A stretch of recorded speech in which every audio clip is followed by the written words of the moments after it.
যারা না দেয় জয় ধ্বনি তারে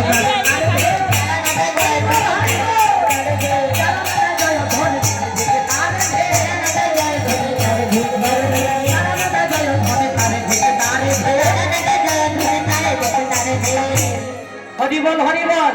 আর কাদের দিক দিচ্ছে যারা নাকি ঘরে বসে হরি নাম শোনে তারে তারে তারে তারে তারে ঘরে বসে হরি নাম শোনে তারে তারে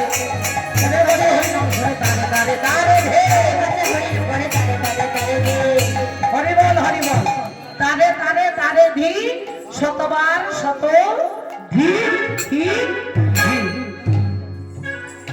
ওমা আমরা হরি ভজন করার দেহ পেয়েছি, হরি ভজন করার দেহ পেয়ে আমরা সারাদিন আনতে একবার কৃষ্ণ বলি না। হরি বল। বেশ একটু বসুন আবার না হরি ভজনের দেহ পেয়ে আমরা কিন্তু এখন কখনো কৃষ্ণ বলে ডাকি না, কৃষ্ণ বলার সময় আমাদের হাতে নাই। হরি বল। তা মনে করুন আমাদের দেহ পেয়েছি আমরা সবাই কিন্তু আপন আপন সাড়ে